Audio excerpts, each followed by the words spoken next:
देखिए हम लोग आज से लूसेंट पढ़ने जा रहे हैं। तो लूसेंट में जो है देखिए आधुनिक भारत।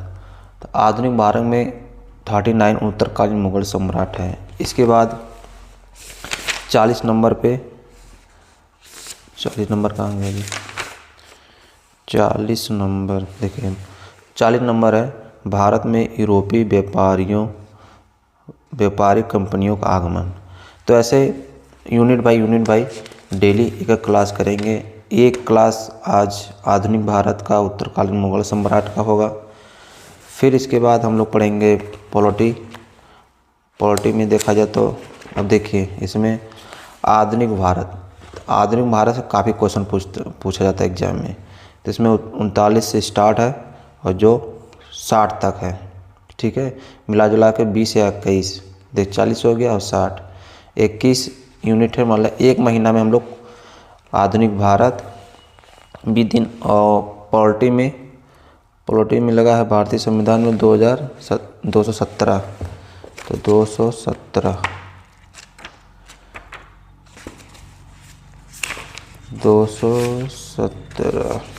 देखिए ये आ गया भारतीय संविधान।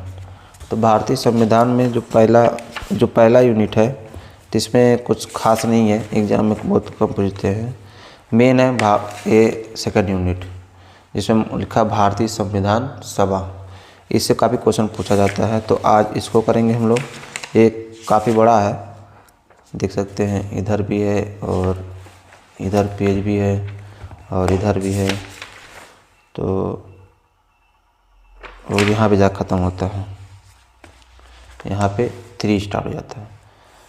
तो इसको पढ़ेंगे और इसके बाद स्टार्ट करेंगे बायोलॉजी में भी कितना 20 है, 1 से 20 तक 20 यूनिट है।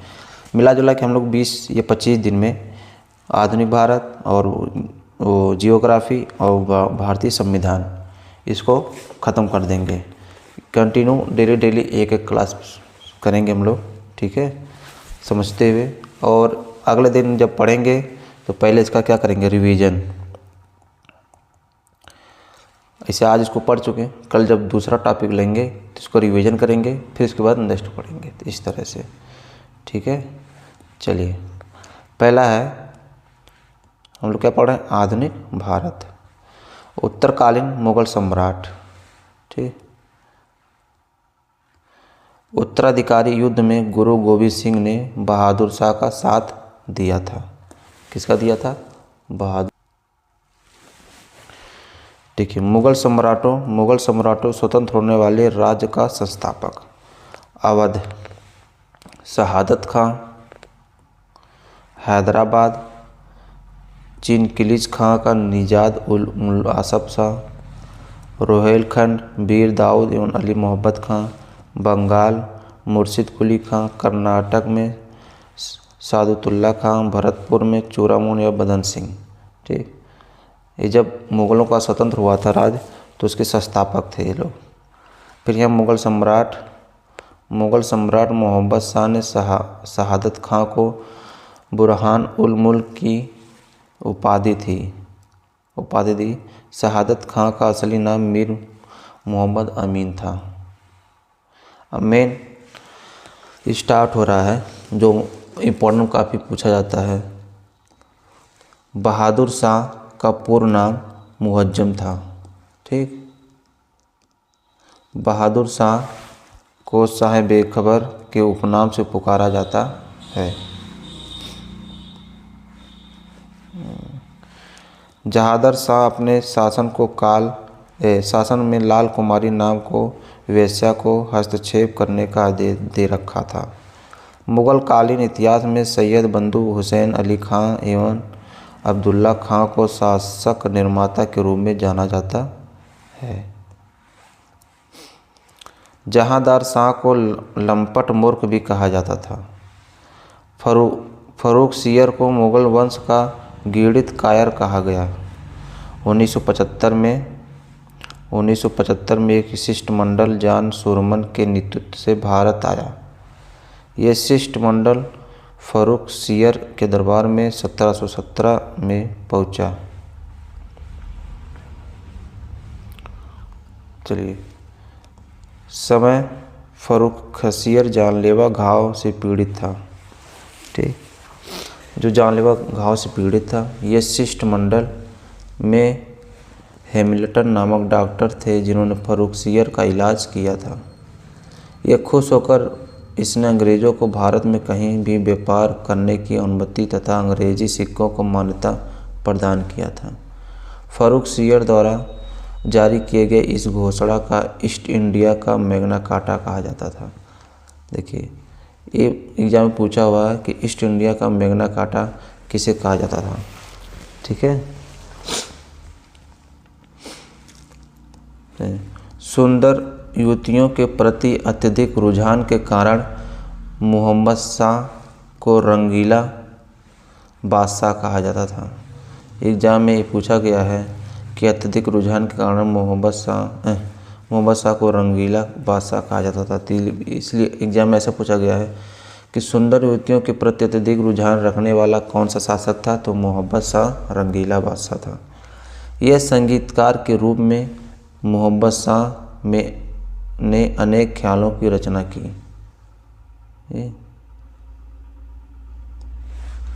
तुराकी सैनिक हैदर बेग ने 9 अक्टूबर 1920 ईस्वी में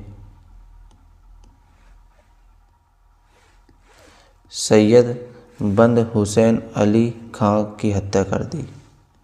ठीक, मोहम्मद शाह के शासनकाल में ही हैदराबाद के चिनकिलिच खां ने निजाम उल मुल्क की उपाधि धारण की और 1725 ईस्वी में स्वतंत्र राज्य की स्थापना की। हैदराबाद की स्थापना तुरानियों ने एवं अवध की स्थापना ईरानियों ने की थी। ईरान जिसे फारस या फ्रांस के सम्राट नादिर शाह 1739 ईस्वी में दिल्ली पर आक्रमण किया। उस समय दिल्ली का शासक मोहम्मद शाह था। नादिर शाह को ईरान का नेपोलियन कहा जाता है। ईरान का नेपोलियन किसे कहा जाता है, तो नादिर शाह को। ये थोड़ा इम्पोर्टेंट क्वेश्चन है। नादिर शाह को पूछेगा एग्जाम में कि ईरान का नेपोलियन किसे कहा जाता है, तो किसे कहा जाता है, नादिर शाह को कहा जाता है। नादिर शाह का लगभग 70 करोड़ रुपए की धनराशि और शाहजहां का बनवाया हुआ तख्ते ताउस जिसे पीकॉक थ्रोन तथा कोहिनूर हीरा लेकर फ्रांस वापस लौट गया। ठीक, ये रहा main important question. Nadir Shah लगभग 70 करोड़ रुपए की धनराशि और शाहजहां का बनवाया हुआ तख्ते ताउस जिसमें बैठता था वो, और कोहिनूर हीरा लेकर ये कहाँ लौट गया, फ्रांस वापस लौट गया।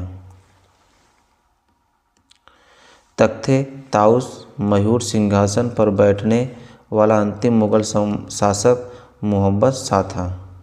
कौन था, मोहम्मद शाह था। शाह आलम सेकंड एग्जाम में पूछेगा कि तख्ते ताउस पर बैठने वाला अंतिम मुगल शासक कौन था, तो मोहम्मद शाह था। शाह आलम सेकंड अली गौहर के शासनकाल में 1803 ईस्वी में अंग्रेज़ों ने दिल्ली पर कब्जा कर लिया।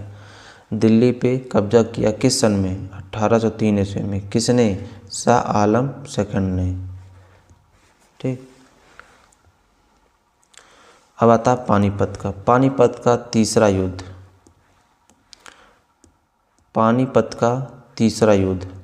तो पानीपत का तीसरा युद्ध 1761 ईस्वी में मराठा एवं अहमद शाह अब्दाली की सेना के बीच हुआ। इस युद्ध में मराठों की हार हुई थी। चलिए आप बताइए पानीपत के कितने युद्ध हुए, तो पानीपत के कितने युद्ध हुए, 3 युद्ध हुए। ठीक, एक हुआ 1651 में, फिर एक हुआ कितने 1651 में, एक फिर 1651 में हुआ, फिर 1600, तो देखिए एक 1526 में हुआ एक, और एक 1556 में हुआ। 3 युद्ध हुए थे। ठीक है, सही से लिख देते हैं। एक 1526 ईस्वी में हुआ और एक 1556 ईस्वी में, और एक फिर 1761 ईस्वी में हुआ। 3 युद्ध हुए थे। ठीक। अहमद शाह अब्दाली का वास्तविक नाम अहमद खां था। इसने 8 बार भारत पर आक्रमण किया था। ठीक। एग्जाम में आएगा कि 8 बार भारत पर आक्रमण करने वाला कौन सा शासक था, तो कौन था? अहमद खां था। अहमद शाह अब्दाली था। ठीक। ये देख लीजिए बहादुर सर, ये सब कौन कितने सन तक शासन किया वो दिया हुआ है।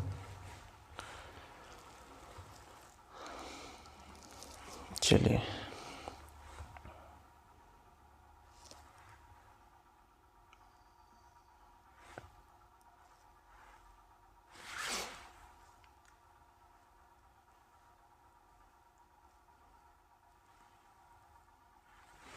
अहमद शाह अब्दाली का वास्तविक नाम अहमद खां था। इसने 8 बार भारत पर आक्रमण किया। गुलाम कादिर खान ने 806 शाह आलम सेकंड की हत्या करवा दी। ठीक। गुलाम कादिर खान ने शाह आलम सेकंड की हत्या करवा दी। अब बहादुर शाह सेकंड जाफ़र अंतिम मुगल सम्राट था। 1857 की क्रांति में भाग लेने के कारण अंग्रेज़ों द्वारा बहादुर शाह जफ़र को बंदी बना लिया गया और रंगून भेज दिया गया। ठीक। कहाँ भेज दिया गया? रंगून भेज दिया गया। लाल किला स्थित हीरा महल कहाँ स्थित है? हीरा महल लाल किला कहाँ है? लाल किला दिल्ली में है। ठीक। बहादुर शाह जफ़र ने बनवाया था। मशहूर शायर मिर्ज़ा गालिब बहादुर शाह जफ़र के ही समय दिल्ली में रहते थे। हयात बख्श बाग लाल किला दिल्ली में स्थित है। ठीक। लाल किला कहाँ पे है? दिल्ली में। तो जब लाल किला दिल्ली में है तो स्थित हीरा महल कहाँ? वो भी दिल्ली में है। ठीक। ये था यूनिट 1। ठीक। 39। इसके बाद हम लोग कल करेंगे 40। ठीक। आप इसको एक बार पढ़िएगा। कल हम लोग का फिर रहेगा 40 नंबर रहेगा। हम लोग का 20 दिन का है कि 20 दिन में हमें लगता है कि 75% ख़त्म हो जाएगा लूसेंट का बुक। जो हम वो क्या जियोग्राफी हो गया और पॉलिटी हो गया और जो भी चल रहा है हिस्ट्री में हम लोग आधुनिक पढ़ रहे हैं। ठीक। चलिए ठीक है। अब इसके बाद चलेंगे पॉलिटी पढ़ते हैं।